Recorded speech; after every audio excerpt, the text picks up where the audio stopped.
Arirang Special.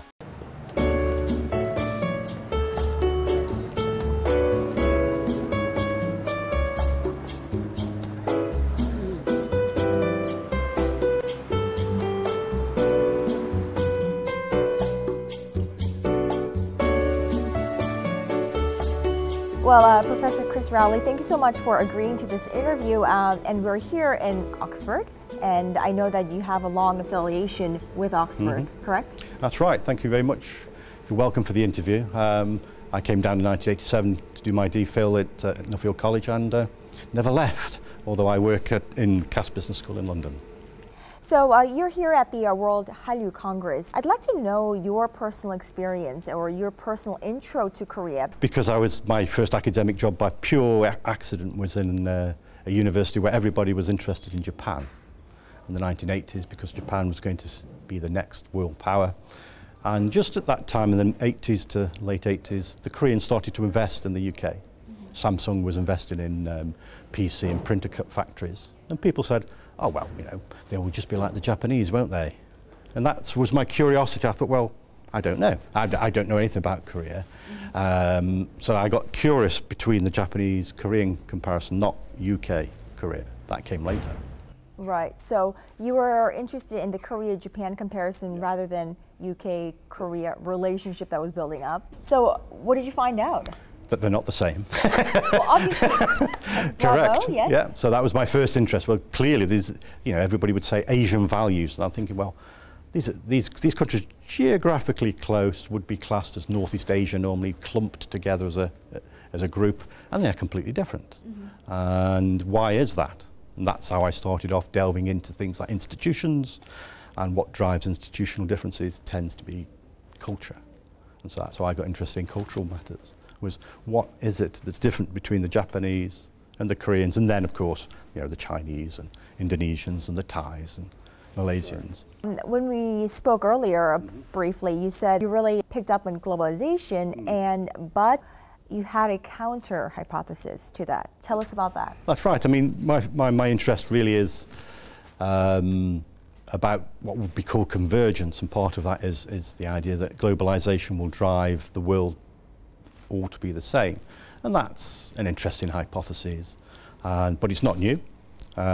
People were talking about it in the 1940s, throughout the 60s and 70s, and the best example would be after the collapse of the Berlin Wall and the end of communism.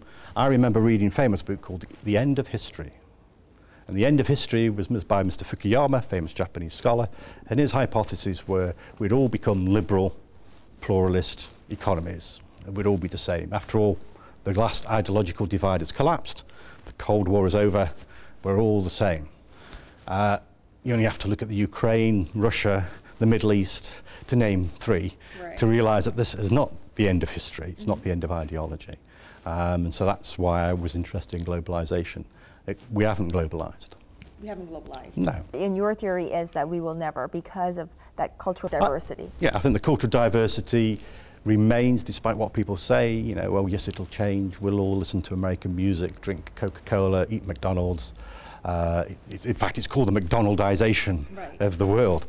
I think there was actually a counter push to that. You can walk down high streets now and you would see clearly the chains, you know, the big global chains. But you also see little artisan cafes. That is a counter to that. People say, well, we want something different. We don't want, you know, the Fords of this world, the McDonald's of this world. Yeah. How does Hallyu fit into your theory, or does it not fit into your theory? Well, I used it actually. You know, typical academic. I'll quote myself.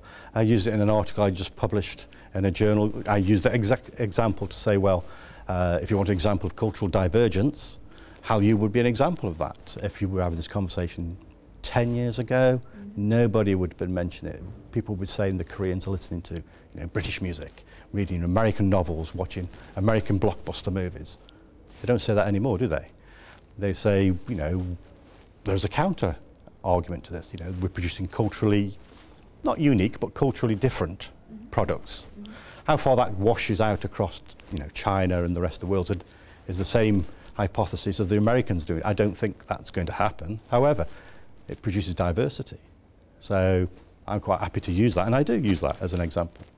I think it's still very much what you think. It's about the Korean wave, I suppose, is one way of calling it, about the development of an indigenous selection of cultural things. It could be music, could be films, could be literature. And it's the importance of that growing, I think. Whether that then becomes the new, the new McDonaldization of the world, I very much doubt. But at least it's a counter hypothesis to the one we started with, that says we're all becoming American. That's patently not true, but we're never all going to become Korean. Are you recognizing Hallyu as one of the many cultures and identities that we all have around the world? Is that? I think that's perfectly true. I think the domination of certain music and films has been driven by large American companies, economically successful. It's basically as the American century ends. It's ended. It's the Pacific century. And people never think like that. They think this will never end. No different than the British Empire. People never thought that would end. And then the American hegemony took over. The American hegemony is ending. And I think the balance of world views will shift. It will no longer be a Western view. It'll be an Eastern view. And that's driven predominantly by China, of course, biggest country. So you told me that you're the regional chairman of the World Hallyu Congress. Yeah. What is your role in the World Hallyu Congress? I think my role is to sort of encourage thought and debate, encourage people to make it aware of that. And I'm sort of the one that I sort of like to think of myself as an ideas driver. And so otherwise people write about, I don't watch the K and K-pop. And they just take that, it's a very interesting subject, sure. On its own. I always like to get people to place it in context, hence me giving you these sort of theories at the beginning and the history at the beginning. Can we place that theoretically or historically in something else? Because people don't think like that, do they? They think, oh, this is new. And they look at it quite rightly, sort of in a very narrow way. I always like to look at things in a big, broad way, because by doing that, you learn more about yourself. You learn more about the subject. You learn that actually it's not quite so unique, or perhaps it is unique. But you can only know that by looking at South Africa, South America, Eastern Europe, Australia. You can only know that you're odd by looking at other people. Because otherwise, we're all ethnocentric, aren't we? We all think, I haven't got an accent. That's always my first lecture to students is, everybody in here has an accent, I don't. You all speak funnily, I don't. And we all know that is the opposite. Yeah. And you only know that by looking with a longer vision, I suppose. So I think it's interesting that I try to encourage people to do that. And that's why I did this morning with my sort of one slide with 4 points on it. I'm hoping people go away and think, I shall read a little bit of history here, or I shall read a little bit about a different country. Because only by doing that do you then learn more about what it is you're looking at. Otherwise you become wrapped up in yourself, more introverted in the way you think. I don't think that's the best way to, well, for me, I don't think that's the best way to go. Would it be safe to think that this Hallyu, although led by Korean pop music or Korean girl groups or boy bands or whatnot, but it's really an initiator, I suppose, initiator to really think about, and learn different cultures, different trends, different ideas. And that is not similar to what you are used to. Correct. I think diversity is good. I like diversity. The world's diverse, despite going back to how we started, that we're all going to become the same. We're not all the same. We can learn more about ourselves by looking at other people and learning and talking to other people. And then you realise that actually Oxford's a very odd place. I only know that because I've been to Korea. If I'd never been anywhere else, I think the world is like this. This is my world. Whereas the world is a big place. So what I find interesting about you, Professor, is that a lot of people from the Western world who are interested or who are very involved in Korea, there is a link or reason why they are. For instance, they might have been posted to Korea for job reasons. They might be married to a Korean person, which is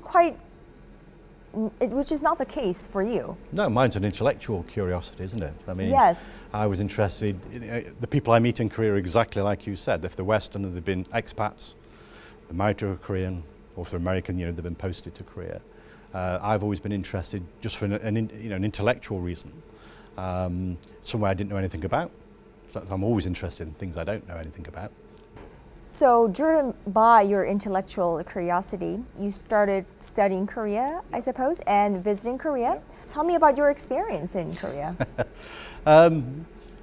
I started to go to Korea in the early 1990s, driven by curiosity, really, and I contacted a few Koreans who were still in America finishing their PhDs, classic academics, go to America to do their PhD, go back to Korea. So they invited me over to Korea University, and I went over there for my first trip, and you know, it is a cultural shock, as they say in the first trip. But since then I've got used to it. I like the, despite what people say, I think Korea still is very different than anywhere else in the world. And new things you take as normal, sorry, as Koreans would take as normal, I always see as interestingly different. Now I'm going to end on a very on a lighter note. Really? Yeah. What is your favorite thing to do in Korea? My favorite thing to do in Korea before was to go and eat barbecued food, of course, because I like barbecued food. You know, the restaurants with just beef, but as I explained, my wife's vegetarian, so we no longer do that. And our favorite thing we like to now do in Korea is karaoke. You wouldn't expect that as an answer, did you? Which, you know, I enjoy it, actually. That's what we did in our last night there, isn't it? Yeah. Is that right? Yep. Went to a little, not a big one. Most people in Britain think it's like just a huge sort of karaoke bar full of people you don't know, and it's not like that, is it? We had just a little private booth. There was 5 of us in there. We all knew each other very well, and none of us could sing. So that was great. So we enjoyed doing that. Yeah. Well, you know, I hope that you you continue and pursue your studies in Korea, and never lose that interest in Korea, whatever that may be. Yeah, no, our plan is to be back next September. Great. For 3 months. Well, all right. And I'll see you in Seoul. See you in Seoul. All right. Thank you so much for this interview. You're welcome.